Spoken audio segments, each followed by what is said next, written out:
There are new questions this morning about the response and warning from officials in the lead up to the wildfires that have completely decimated parts of Maui. When asked if he thought the island's siren warning system worked sufficiently, the mayor of Maui would not comment. He did say it was a, quote, impossible situation. Our affiliate KABC spoke with a man who tried to save his home until the very last moment. I sat up on top of the roof and I battled the fire for about 3 hours. I couldn't do it anymore. And then I said, I have to move. And then I ran to the ocean and I gave in. So you literally saved yourself by jumping into the ocean? Yes. When you turned around and looked back, what'd you see? Devastation. Everything. Gone. Now, the number of those killed is now at 55, but it's unclear how high it could rise because police do not know how many people are actually missing. How many people are still missing at this hour? I was going to defer that to me, I guess. Sure, whomever. Yeah. So, honestly, we don't know. And here's the challenge. There's no power. There's no internet. There's no radio coverage until we get some of those basic things set up. We're not going to have that number. There are hundreds upon hundreds of burned out homes and buildings in Lahaina, the town eviscerated by the fast-moving inferno. The mayor of Maui just said those buildings have not been searched yet and that the current death toll only represents bodies found outside of the buildings. We have not yet searched in the interior of the buildings. We're waiting for FEMA to help with that search as they are equipped to handle the hazmat conditions of the buildings that have been burnt. Well, this morning, those FEMA teams are on the way from California and from Washington State, and they are taking cadaver dogs with them. And now there are serious questions about if or when people were warned to evacuate. Some survivors say they either didn't get evacuation orders or the orders just came too late when the flames were already closing in. And we just spoke to one man who said that he never heard any sirens. But you were telling me that this is not just one village on Maui. This will affect every single person, every one of my friends lost their job because the building they worked at. So much of the people that live here work here on the west side. It's like where the hotels are. It's where all the tourists come. It's the reason we don't have beaches, you know? So it's like everyone's lost their job, they've lost their house, they've lost their family. I think there's gonna be hundreds of people dead. And I don't say that as any conspiracy theory. I just look at how fast it moved and I know how people around here, we're all in slippers. You know, it happens, what happens? How are you gonna get out that fast? It's all wooden houses super close together in that neighborhood. You've probably been here on vacation. If there's a way you can help, it's your turn. Help here because it's needed. Every single home in Lahaina is gone. It's like I said before, it's apocalyptic. That explanation coming to our Bill Weir, who is there in Maui. Bill, good morning to you. Listen, we have seen the pictures. You are there. What does it look like? What does it feel like? It is so hard. It gets you in your guts, Victor, when you truly take in the scope of the devastation in Lahaina town. I was lucky enough to be there years ago when it was at its most charming, and it's paradise. It's one of the most beautiful places, but just today, it's unrecognizable. It looks really like the set of a World War II movie in the middle of Front Street there. Everything man-made structurally is blackened and charred and just melted.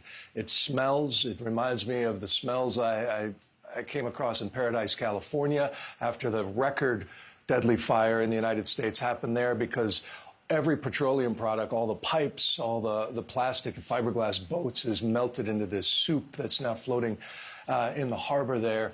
And mostly you talk to some of the folks. I talked to the gentleman you just saw there, Eddie Garcia, who's a local farmer.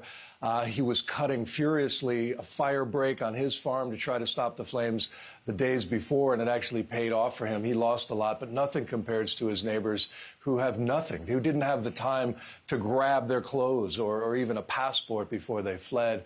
And now there's that worry. I hear it again and again. They're worried that the death count will just go higher and higher. As you mentioned, they start to search buildings. Right now, it seems to me they're finding folks who were trapped on the road, either in their cars or they tried to take refuge in the waves of the Pacific. I heard one story of a woman who stood in the waves or waited there for 8 hours. The man next to her did not survive. And so when they start going through the structures, some of which are just turned to ash, sadly, those statistics have to climb. And now it's just people are going through sort of the 5 stages in real time of grief, understanding what's lost, understanding how to come together. But if there's a place that can be done, it's Hawaii. I talk about the community, the strength of community in this state, especially on Maui, Western Maui. There's very tight community there as well, and boy, they need each other now more than ever. Certainly do. There's real concern about a lack of warning that a lot of survivors are talking about. The mayor just spoke with NBC News, Bill, and was asked, did the emergency sirens work? Here's what he said. So everything happened so quickly. I can't comment on whether or not the sirens sounded or not, but I know that the fires came up so quickly and they spread so fast. Bill, you're on the ground. What are people telling you? That's what I hear again and again, is just the speed of this. Within minutes, less than minutes, the embers were blowing so fast, and people didn't have any sort of early warning system. We are hearing mixed reports of some people got some sort of an alert on their phones similar to a tsunami warning, which they're used to here in the islands, but the speed of this, and there's the escape routes are so limited. You know, you've got the high up country, the mountainsides, you've got the ocean, and with just a few roads in between. And once the traffic was backed up there, people had nowhere to go. I talked to one gentleman, Bill Weiland, a famous art gallery owner here, who escaped his gallery on a motorcycle. And he thinks that made all the difference because he was able to go around some of the cars. Bill, we appreciate your reporting. We'll keep watching it throughout the day as the sun comes up there and they go into some of these buildings. Thank you. Joining us now is the retired chief of the Maui Fire Department, Lionel Montalvo. Chief, thank you so much for being with us. I want to start here with what we're learning about alerts and warnings. You say that there have been fires like this before. They were able to have been contained. How do the alerts and warnings play into the containment and minimizing the damage, and were there enough here? Yeah, I'm not sure exactly how this event unfolded. In the past, we were fortunate enough to have the opportunity of sounding those alerts. Yeah, so activating the alert system would simply require just a request on the radio or a phone call to the emergency management center. Yeah, that's a real question now. Was it working? Did those calls happen? I wonder what, Chief, your response is to hearing from the mayor that they haven't gone in the buildings yet, and what that you think that means for the death toll. Yeah, it's devastating, I'm sure, for all those involved and those that are doing the work out there. We're still in the process of waiting for assistance from the urban search and rescue units that's coming in. We do have the National Guard. We do have the capability of doing it ourselves. But if you can imagine, the department's limitation is, one building. This is a whole village, many structures that need to be searched, and it's going to take some time.